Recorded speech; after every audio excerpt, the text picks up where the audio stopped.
ਇਹਦੇ 'ਚ ਵਲੈਤੀ ਦਾ ਕਰਾਸ ਹੈ, ਮੱਝ ਨਸਲ ਦੇ ਵਿੱਚ ਬਹੁਤ ਆਲਾ। ਕੱਟਾ ਇਹਦੇ ਪਿੱਛੇ ਵੇ ਤੇ ਕੱਟਾ ਤਕਰੀਬਨ ਅੱਜ ਹਫਤੇ ਦਾ ਹੋ ਗਿਆ। ਲਾਈਵ ਭਰਾਵਾਂ ਨੂੰ ਚੁਆਈ ਕਰਾਉਂਦੇ ਆ। 2 ਟਾਈਮ ਚੁਆਈ ਕਰੋ। ਇੱਕੋ ਜਿਹੇ ਥਣ ਤੇ ਮੁੱਠੀ ਭਾਰ ਇਹ ਥਣ ਹੁੰਦੇ ਨੇ, ਪਾਵਰ ਵਾਲੇ ਇਹ ਥਣ ਹੁੰਦੇ ਨੇ। ਅਗਾੜੀ ਚੰਗੀ ਹੈ ਤੇ ਝੋਟੀ ਨੇ ਦੁੱਧ ਦੇਣਾ। ਇਹ ਜੇ ਨਲਕੇ ਕੋਈ ਭਰਾ ਆ ਕੇ ਮਿਲ ਲਵੇ ਤੇ ਇੱਕ ਪਾ ਵੀ ਘਟਣ ਨਹੀਂ ਲੱਗਾ, ਵਧੇਗਾ। 16-17 ਕਿਲੋ ਦਰਮਿਆਨੀ ਸ਼ਾਮ ਤੇ, ਜੇ ਕੋਈ ਸਮਝਦਾਰ ਤੇ 18-19 ਕਿਲੋ ਤੇ ਜਾਏਗਾ। ਭਰਾਵਾਂ ਨੂੰ ਸ਼ੌਕ ਕਰਵਾਉਂਦੇ ਆ ਦੂਸਰੇ ਵਾਰੇ ਦੀ ਝੋਟੀ ਦਾ। ਥਣ ਝੋਟੀ ਦੇ ਚਿੱਟੇ ਨੇ ਤੇ ਜਿਹੜੇ ਚਿੱਟੇ ਥਣ ਹੋਣ, ਘਰ ਕੱਲੀ 1-2 ਝੋਟੀ ਰੱਖਣ ਵਾਲੇ ਬੜੇ ਹੀ ਭਰਾ ਪਸੰਦ ਕਰਦੇ ਨੇ ਕਿ ਇਹਦੇ 'ਚ ਵਲੈਤੀ ਦਾ ਕਰਾਸ ਹੈ, ਮੱਝ ਨਸਲ ਦੇ ਵਿੱਚ ਬਹੁਤ ਆਲਾ। ਦੂਸਰੇ ਵਾਰੇ ਦੀ ਝੋਟੀ ਹੈ ਹਾਜ਼ਰ ਮੌਕੇ ਇਸ ਟਾਈਮ ਦੁੱਧ ਝੋਟੀ ਦੇ ਕੋਲ ਆ ਕੇ ਕੋਈ ਭਰਾ ਚੋਲੇ। ਕੱਟਾ ਇਹਦੇ ਪਿੱਛੇ ਵੇ ਤੇ ਕੱਟਾ ਤਕਰੀਬਨ ਅੱਜ ਹਫਤੇ ਦਾ ਹੋ ਗਿਆ, 6-7 ਦਿਨ ਦਾ ਹੋ ਗਿਆ। 6ਵੇਂ-7ਵੇਂ ਦਿਨ ਬੋਲਾ ਕੱਚਾ ਦੁੱਧ ਜਿਹੜਾ ਨੇ ਇਹਦੇ ਥੱਲੇ 13 ਤੋਂ 14 ਲੀਟਰ ਹੋਣਾ। 13 ਤੋਂ 1 ਗ੍ਰਾਮ ਵੀ ਘੱਟ ਨਹੀਂ ਹੋਣਾ।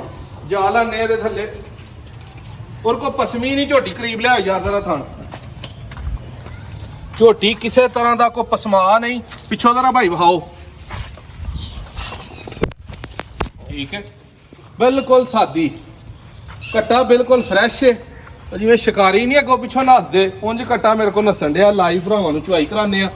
ਜਿਹੜੇ ਭਰਾ ਚੈਨਲ ਤੋਂ ਰਾਬਤਾ ਕਰਕੇ ਗਰੰਟੀ ਨਾਲ, ਜਿਨ੍ਹਾਂ ਨੂੰ ਅਸੀਂ ਕਹਿੰਦੇ ਆ ਕਿ ਯਾਰ ਸਾਡੇ ਕੋਲ ਆ ਕੇ 2 ਟਾਈਮ ਚੁਆਈ ਕਰੋ, ਆਪਣੀ ਤਸੱਲੀ ਕਰੋ, 3 ਟਾਈਮ ਕਰੋ, ਪੱਠੇ ਵੇਖੋ, ਵੰਡਾ ਵੇਖੋ। ਕੀ ਅਸੀਂ ਸਾਦਾ ਕੰਮ ਕਰਨੇ ਆ ਪਏ, ਤਾਜ਼ੇ ਪੱਠੇ ਨੇ, ਤਾਜ਼ਾ ਪਾਣੀ ਡਾਲਦੇ ਆ ਤੇ 2-3-4 ਕਿਲੋ ਵੰਡਾ ਪਾ ਰਹੇ ਆ। ਠੀਕ ਹੈ, ਅਸਲ ਗੱਲ ਕੀ ਹੈ ਕਿ ਖੂਨ ਜਿਹੜਾ ਨਸਲੀ ਹੁੰਦਾ ਨਾ, ਉਹ ਦੁੱਧ ਦਿੰਦਾ ਬੰਦੇ ਕੋ ਜਾ ਕੇ ਤੇ ਉਹ ਹੀ ਸ਼ੌਕ ਪੂਰਾ ਕਰਵਾਉਂਦਾ। ਤੇ ਜਾ ਨੂੰ ਹੀ ਛੱਡਾਂਗੇ ਕੋਪੋਰਾ ਤੇ ਬਾਕੀ ਲਾਈਵ ਚੁਆਈ ਕਰਾਂਗੇ। ਬਾਰਿਸ਼ ਦਾ ਮੌਸਮ ਹੈ, ਮੱਝ ਨਹਾਤੀ ਧਵਾਤੀ ਨਹੀਂ, ਥਣ ਛਣ ਜਿਹੜੇ ਨੇ ਉੱਡੇ ਉਹ ਸਾਫ ਸੂਫ ਨਹੀਂ ਹੋਏ। ਬਾਕੀ ਸਾਹਮਣੇ ਤੁਹਾਨੂੰ ਭਰਾਵਾਂ ਦੇ ਚੁਆਈ ਕਰਵਾਉਂਦੇ ਆ। ਉਮੀਦ ਹੈ ਕਿ ਝੋਟੀ ਜਦੋਂ ਇਹਨੂੰ ਕੋ 15-16 ਦਿਨ ਮੈਲਾ ਸੁੱਟਣ ਤੇ ਆਈਏਗੀ ਨਾ ਤੇ ਕੁਛ ਨਹੀਂ ਸਾਡੇ ਕੋਲ ਰਹੀ ਤੇ 18-19 ਕਿਲੋ ਦੁੱਧ ਕਰੇਗੀ। ਤੇ ਜੇ ਸਾਡੇ ਤੋਂ ਵੀ ਕਿਸੇ ਤਗੜੇ ਸ਼ੌਕੀਨ ਕੋ ਟੁਰ ਗਈ ਤੇ 20 ਵੀ ਕਰੇਗੀ। ਤੇ ਬਾਕੀ ਆਮ ਬੰਦੇ ਕੋ ਗਈ ਤੇ 15-16 ਲੀਟਰ ਦੁੱਧ ਝੋਟੀ ਹੱਸ ਕੇ ਦੇਈ ਜਾਏਗੀ। ਹੱਡੀਆਂ ਛੱਡੀਆਂ, ਢਾਕਾਂ, ਖੁੱਡਾ, ਧੁੰਨੀ ਕੌਲੀ ਬਿਲਕੁਲ ਝੋਟੀ ਦੇ ਨਹੀਂ। ਵੀਡੀਓ ਤੁਸੀਂ ਲਾਈਵ ਜਿਹੜੀ ਇਹਦੀ ਉਹ ਮੈਂ ਪਹਿਲੇ ਬਣਾਈ ਹੈ, ਵਿੱਚ ਚੱਲਦੀ ਹੋਏਗੀ, ਵਹਿੰਦੇ ਹੋਵੋਗੇ। ਠੀਕ ਹੈ, ਥਣ ਛਣ ਇਹਦੇ ਧੋਲੇ ਨੇ, ਝੋਟੀ ਜਿਹੜੀ ਉਹ ਪਸੰਦ ਪਈ ਹੈ। ਠੀਕ ਹੈ, ਲਓ ਜੀ, ਆਪਣੇ ਹੱਥ ਛੱਤ ਬਾਹਾਂ ਛਾਵਾਂ ਸਾਫ਼ ਹੋ ਗਈਆਂ। ਬਾਕੀ ਸਾਰੀਆਂ 5-6 ਝੋਟੀਆਂ ਬਾਹਰੋਂ ਕੈਮਰਾ ਹੋਰ ਵੀ ਝੋਟੀਆਂ ਆਪਣੇ ਕੋਲ ਖੜੀਆਂ ਨੇ, ਇਹਨਾਂ ਦਾ ਚੁਆਈ ਕਰ ਲਈ ਹੈ। ਟਾਈਮ ਕੋ ਤਕਰੀਬਨ 4-5 ਵਜੇ ਦਾ ਦਿਨ ਹੈ ਦੋਸਤੋ। ਅੱਜ 2 ਸਤੰਬਰ ਵਾਲੇ ਦਿਨ ਵੀਡੀਓ ਬਣ ਰਹੀ ਹੈ। ਅਜਾ ਬੰਨਣ ਵਾਲੇ ਪਸਮਾ ਵੇਖਣਾ ਝੋਟੀ ਦਾ।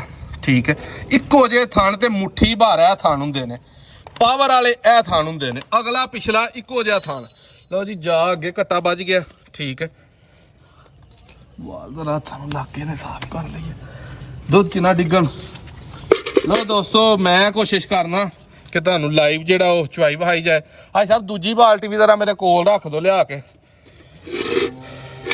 ਲਓ ਜੀ ਦੋਸਤੋ, ਕੋ ਵਪਾਰੀਆਂ ਵਾਲੀ ਬਾਲਟੀ ਨਹੀਂ। ਠੀਕ ਹੈ, ਤੇ ਜਿਹੜੀ 4 ਕਿਲੋ 5 ਕਿਲੋ ਤੇ 6 ਕਿਲੋ ਆ ਕੇ ਜਿਹੜਾ ਭਰਾ ਹੈਗਾ ਮਨਾ ਦਾਂਗੇ। 7.5-8 ਕਿਲੋ ਦੀ ਬਾਲਟੀ ਹੈ। ਧਾਰਾ ਪਹਿਲੇ ਮੈਂ ਚੈੱਕ ਕਰਵਾਵਾਂ ਤੁਹਾਨੂੰ ਕਿ ਭਾਂਡੇ ਖੜਕਾਉਣ ਵਾਲੀਆਂ ਧਾਰਾਂ ਸਾਰੀਆਂ ਹੈ ਨੇ। ਠੀਕ ਹੈ ਕਿ ਨਹੀਂ?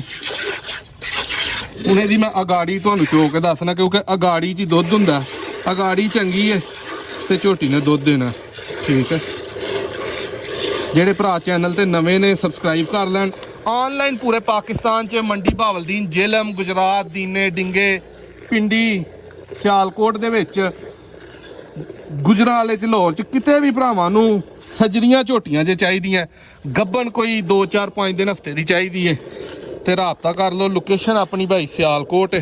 ਠੀਕ ਹੈ, ਤੇ ਡਸਕੇ ਦੇ ਨਾਲ ਆਪਣਾ ਮੋਤਰਾ ਬਡਿਆਣਾ ਰੋਡ ਤੇ ਪੀਰੋ ਚੱਕ ਪਿੰਡ ਹੈ, ਭਾਣੇ ਵਾਲੀ ਰੋਡ ਤੇ ਆਪਣਾ ਡੇਰਾ ਹੈ। ਠੀਕ ਹੈ, ਦੋਵੇਂ ਹੀ ਟਾਈਮ ਸੇਮ ਦੁੱਧ, 13 ਕਿਲੋ ਦੀ ਗਰੰਟੀ ਵਕਤੀ। ਜੇ ਕੋਈ ਭਰਾ ਹਫਤਾ ਝੋਟੀ ਕੋਲ ਰਹਿ ਗਈ ਤੇ ਸਾਡੇ ਕੋਲ ਹਫਤੇ ਦੇ ਵਿੱਚ ਦੁੱਧ ਝੋਟੀ ਹੋਰ 3 ਕਿਲੋ 3.5-4 ਕਿਲੋ ਵਧਾਈ ਹੈਗੀ। ਠੀਕ ਹੋ ਗਿਆ ਜੀ।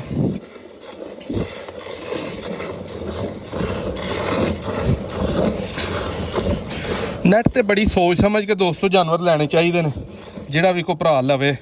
ਠੀਕ ਹੈ, ਚਵਾਈ ਜੋ ਹੈ ਜੀ। ਅਗਾੜੀ ਦਾ ਤੁਸੀਂ ਜਿਹੜਾ ਨਾ ਉਹ ਵੇਖ ਲਿਆ, ਦੁੱਧ ਕੁਛ ਨਹੀਂ ਤੇ 2 ਤੋਂ 2.5 ਕਿਲੋ ਦੁੱਧ ਹੋਏਗਾ ਸਿਰਫ ਅਗਾੜੀ ਦਾ। ਠੀਕ ਹੈ, ਠੰਡਾ ਕਰਕੇ ਝਿੱਗ ਸਮੇਤ ਕਵੋ ਤੇ 3 3.5 4 ਕਿਲੋ ਹੋਏਗਾ। ਧਾਰ ਵੇਖਣੀ ਹੈ ਇਹ ਜੇ ਨਲਕੇ।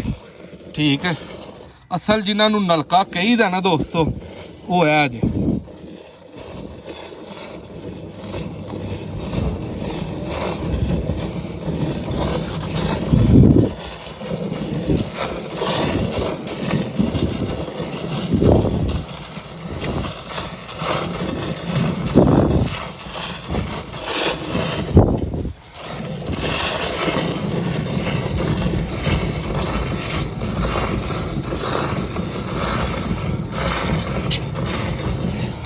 ਦੂਜੀ ਬਾਲਟੀ ਜਿਹੜੀ ਹੈ ਵੀਡੀਓ ਬਣਾਉਂਦੇ ਭਾਈ ਨੇੜੇ ਕਰੋ ਜ਼ਰਾ ਮੇਰੇ।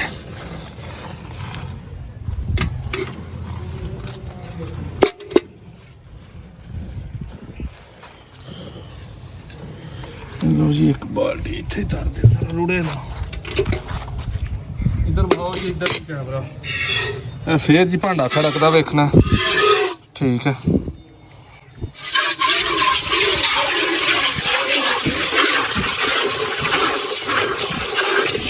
ਉੱਤੇ ਹੋ ਗਿਆ ਬਣਾ ਕੇ ਵੀਡੀਓ।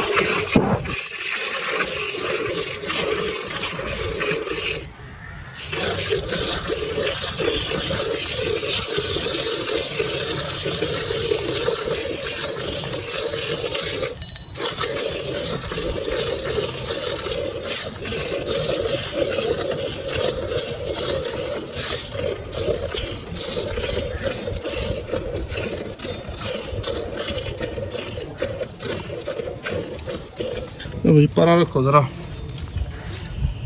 है जी दुध दोस्तों सामने। ठीक है, इधर लिया जरा जा छड़ के फिर भरावां नूं लाइव गल बहाने आ। सोशल मीडिया ते मेरा नहीं ख्याल कोई एक भी भरा ऐसा होए कि जेह्ड़ा डंगर भी आप खरीददा होए, चोंदा भी आप होए, सांभदा भी आप होए, चैनल भी आप चलांदा होए, बंदियां नाल राबते करके आप जानवर सेल करदा होए। सारे काम उस मालक की ज़ात के फजल के नाल आप ही करीदे ने, खुद मेहनत करी दी है और अच्छे तो अच्छा जानवर पहचान करके और बार दे विच 2-3 टाइम चवाई करके फिर लईदा। ठीक है, मुदस्सर भाई ने भावल नगर उन्होंने कोई झोटी लई है घर की पली, दूसरे बारे में गारंटी ना, झोटी के सोहण दे विच कोई शक नहीं। ठीक है, किसी तरह का भी नस्ल अगर असीं कहीए तो नस्ल असल नीली जिहड़ी है वो इस तरह की हुंदी है। नीली दे उत्ते कोई मास नहीं चढ़िया हुंदा। ठीक है, कोई बड़ा मोटी नहीं हुंदी। पट पिछों अगर देखोगे, इधर आओ जी, धागा खुडे पूरा जिहा मास होएगा। जो गब्बन होएगी उदों झोटी अपने ते मास भी चाढ़ेगी। ठीक है, फिटेगी भी, लेकिन दुध ते आके फिर इन्हां दा काम सिर्फ दुध देना हुंदा। ठीक है, वीडियो च रेट इसलिए दसन लगा कि भरा गुस्सा ना करन, गिला ना करन और फजूल जेड़े भाई की समझ ना आए राबता ना करे। बाकी इन्हां तो इलावा भी झोटियां कोल खड़ियां हुंदियां ने। ਇਹ ਜਿਵੇਂ ਸਾਹਮਣੇ ਝੋਟੀ ਹੈ, ਇਹਦੇ ਕੋਲ ਵੀ ਇਸ ਟਾਈਮ 13 ਕਿਲੋ ਦੁੱਧ ਮੌਜੂਦ ਹੈ, ਗਰੰਟੀ ਦੇ ਨਾਲ 13 ਕਿਲੋ। ਇਹਦੇ ਥੱਲੋਂ ਚੋਇਆ ਦੁੱਧ ਦਾ ਸਾਹਮਣੇ ਵਹਾ ਲਵੋ, ਕੋਈ ਭਰਾ ਆ ਕੇ ਮਿਲ ਲਵੇ। 7 ਕਿਲੋ ਤੋਂ ਦੁੱਧ ਇੱਕ ਪਾ ਵੀ ਘਟਣ ਨਹੀਂ ਲੱਗਾ, ਵਧੇਗਾ। ਲੇਕਿਨ ਮੈਂ 14 ਕਿਲੋ ਨਹੀਂ 13 ਕਿਲੋ ਵਕਤੀ ਗਰੰਟੀ ਦਿੱਤੀ ਹੈ। ਇਹ ਸਾਹਮਣੇ ਝੋਟੀ ਖੜੀ ਹੈ, ਪਹਿਲਾਂ ਝੋਟੀ ਹੈ, ਚੱਡਾ ਥੱਲੇ ਬਿਲਕੁਲ ਹੀ ਸਮਝ ਲਿਆ ਨਹੀਂ ਪੱਕੇ ਚੱਡੇ ਦੀ ਹੈ, ਲੇਕਿਨ ਦੁੱਧ ਦੇਣ ਵਾਲੀ ਹੈ। ਇਹ ਝੋਟੀ ਕਿਸੇ ਭਰਾ ਨੂੰ ਚਾਹੀਦੀ ਹੋਏ ਤੇ ਫਾਈਨਲ 4 ਲੱਖ ਰੁਪਏ ਦੀ ਝੋਟੀ ਲੈ ਲਓ ਰਾਬਤਾ ਕਰਕੇ। ਅੰਦਰ ਝੋਟੀ ਖੜੀ ਹੈ, ਅੱਗੇ ਵੀ ਇੱਕ ਭਾਈ ਨੂੰ ਵੀਡੀਓ ਦੀ ਵਹਾਈ ਹੈ। 3 ਲੱਖ ਤੇ 50,000 ਦੀ 3.5 ਲੱਖ ਦੀ ਝੋਟੀ ਲੈ ਲਓ, 10-11 ਕਿਲੋ ਦੁੱਧ ਮੌਜੂਦ ਹੈ। ਇਹ ਝੋਟੀ ਦਾ ਫਾਈਨਲ ਰੇਟ ਜਿਹੜਾ ਨਾ ਨਸਲ ਦਾ ਰੇਟ ਹੋਣਾ, ਦੁੱਧ ਦਾ ਰੇਟ ਹੋਣਾ, ਸੋਹਣ ਦਾ ਰੇਟ ਹੋਣਾ 4 ਲੱਖ ਤੇ 75,000 ਰੁਪਏ ਦੀ ਇਹ ਝੋਟੀ ਦਾਂਗਾ। ਦੂਸਰੇ ਸੂਏ ਦੀ ਗਰੰਟੀ ਹੋਏਗੀ। ਦੁੱਧ ਦੀ 6ਵੇਂ-7ਵੇਂ ਦਿਨ 13 ਕਿਲੋ, ਅੱਗੋਂ ਦੁੱਧ ਅੱਲਾ ਦੇ ਫਜ਼ਲ ਦੇ ਨਾਲ ਦੁੱਧ ਪੁੱਤਰ ਨਸੀਬਾਂ ਦੇ 16-17 ਕਿਲੋ ਦਰਮਿਆਨੀ ਸਾਂਭ ਤੇ। ਜੇ ਕੋਈ ਸਮਝਦਾਰ ਹੋਏ, ਤਗੜਾ ਹੋਏ ਤੇ 18-19 ਕਿਲੋ ਤੇ ਜਾਏਗੀ। ਵੀਡੀਓ अच्छी लगे शेयर करो। Next video मिलांगे। अल्लाह हाफिज़।